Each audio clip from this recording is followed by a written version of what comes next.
Oke teman-teman pecinta bola, selamat datang lagi di sesi bedah taktik kita.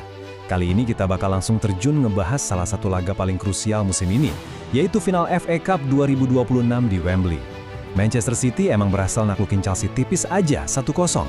Tapi, di balik skor yang kelihatannya simpel itu, ada pertarungan taktik yang super kompleks, keputusan pinggir lapangan yang bikin geleng-geleng kepala, dan pastinya, sejarah baru yang baru aja diukir.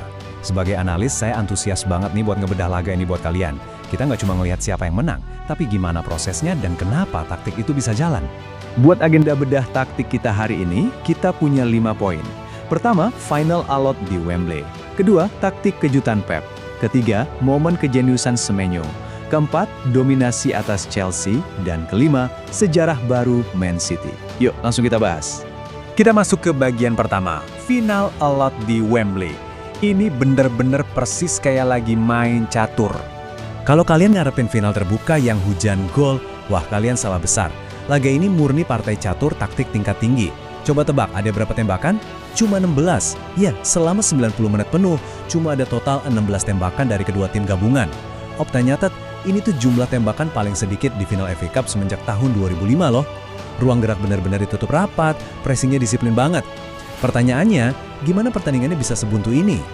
Nah, ini ngebawa kita ke bagian kedua. Taktik kejutan Pep Guardiola dan kebuntuan di babak pertama. Kita semua tahu lah ya, Pep itu suka banget bereksperimen.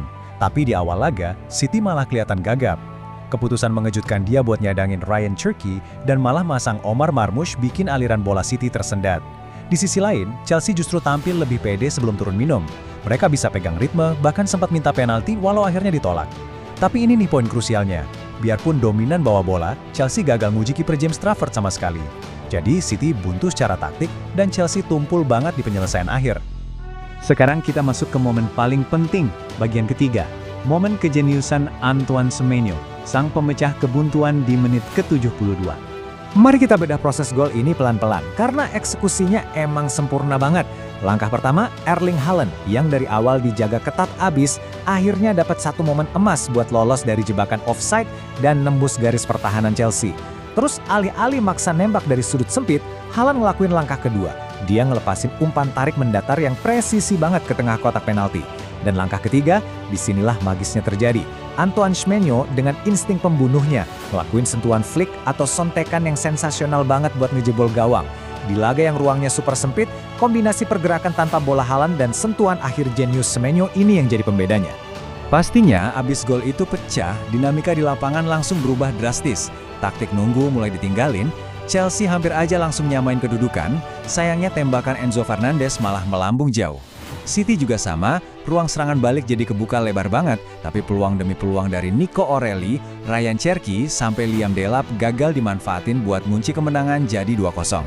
Untung aja buat City, satu gol jenius Semenyo tadi udah cukup. Lanjut ke bagian keempat. Dominasi absolut atas Chelsea dan rekor tak terkalahkan yang terus berlanjut. Kemenangan ini bukan cuma soal nambah trofi loh teman-teman, tapi ini soal superioritas mental.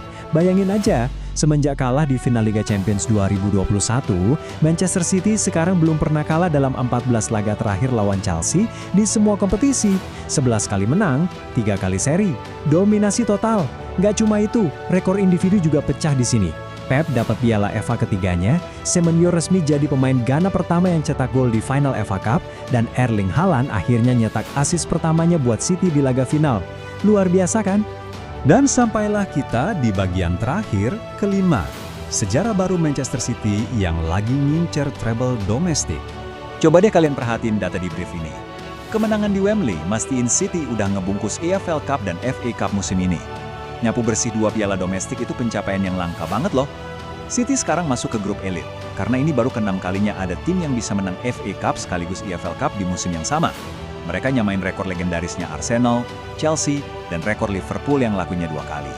Ini bener-bener bukti konsistensi level atas. Dan di balik skuad ngeri ini, jelas ada manajer yang luar biasa. Pep Guardiola sekarang udah ngangkat trofi tertua di dunia sepak bola ini 3 kali. Asal kalian tahu aja, secara historis cuma ada 4 manajer, iya saya ulangi cuma 4, sepanjang sejarah sepak bola Inggris yang bisa menangin kompetisi ini lebih banyak dari Pep. Mereka tuh legenda sejati. John Pierre Nicholson, Sir Alex Ferguson, George Ramsay, dan Arsene Wenger. Fakta kalau Pep pelan tapi pasti mulai nembus jajaran elit manajer legendaris ini ngebuktiin betapa masifnya pengaruh dia di sepak bola Inggris. Piala FA udah di tangan, EFL Cup juga udah aman di lemari trofi Etihad.